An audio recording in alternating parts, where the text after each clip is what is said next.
Olá, meus amigos, meus irmãos. Teve uma época da minha vida que as coisas não davam certo para mim.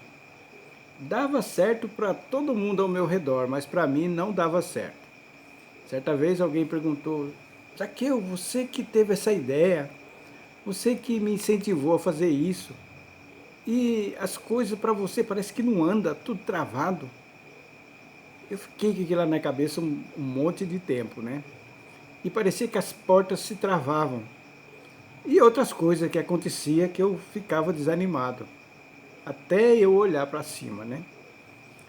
Até eu olhar para cima e reconhecer quem que era o autor essas portas fechadas, das coisas que não dava certo.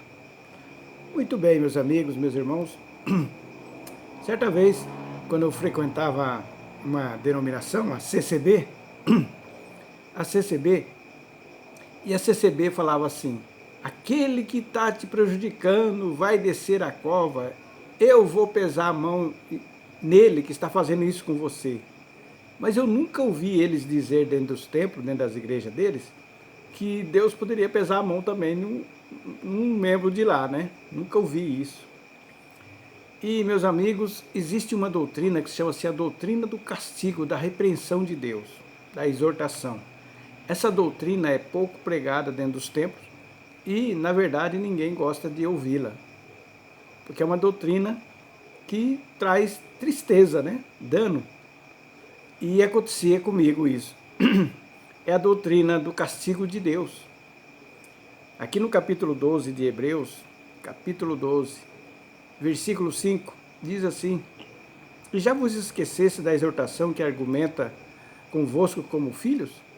Filho meu, não despreze a correção do Senhor, e não desmaie quando por ele for repreendido, porque o Senhor corrige o que ama e açoita qualquer que recebe por filho. Né? Aí a palavra de Deus vai dizendo. Então, o que aconteceu comigo? Eu era açoitado, eu era corrigido. Essa doutrina, as pessoas olham sempre para o lado, menos para si próprio, quando está acontecendo isso. Elas nunca reparam que será que é Deus que está fazendo isso? Aconteceu comigo, né? Comecei a reparar, não, acho que é Deus, eu vou ter que voltar porque Deus está pedindo isso de mim, né? Então, meus amigos, meus irmãos, essa doutrina aqui, eu acabei de ler, está no capítulo 12 de Hebreus, essa doutrina, você pode ler do versículo 5 em diante, capítulo 12, e tem em Provérbios também. Em Provérbios, capítulo 3, e o versículo 11. Filho meu, não rejeites a correção do Senhor, nem te enojes da sua repreensão, porque o Senhor repreende aquele a quem ama, assim como o pai ao filho, a quem quer bem.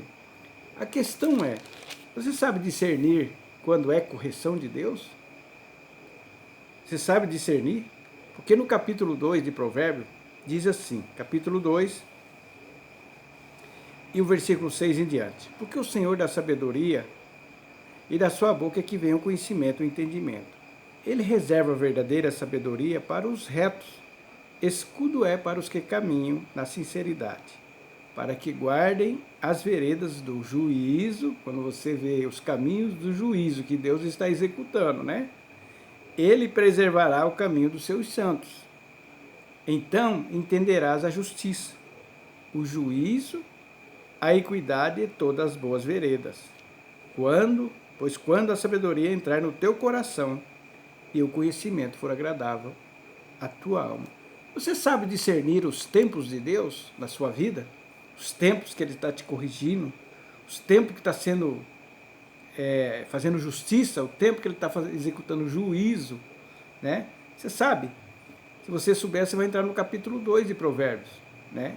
E eu, pela graça e misericórdia de Deus, eu entendi que era, né, o juízo de Deus ali para a correção minha. Né? E você? Você está sem correção? Porque no próprio livro de Hebreus, o próprio livro de Hebreus fala, versículo 8 do capítulo 12, mas se estáis sem correção, sem disciplina, da qual são todos feitos participantes, são então bastardos, não filhos. Aí o que acontecia comigo? acontecia as coisas comigo, caminho travado, tudo dando errado. Mas para os meus amigos, meus conhecidos próximos, tudo correndo mil maravilha. Eles entraram nesse texto aqui, né? Então são bastardos. Tudo que eles colocavam a mão, e eu ficava pensando assim, eles fazem a mesma coisa que eu, até pior, e não acontece nada. E comigo eu não faço tantas coisas como eles, e eu vivo tendo dificuldade. E você? E você? Já foi corrigido por Deus? Se você não foi, algo está errado com você. É bom você começar a pensar sobre isso. Que Deus ilumine a tua mente em nome de Jesus. Amém.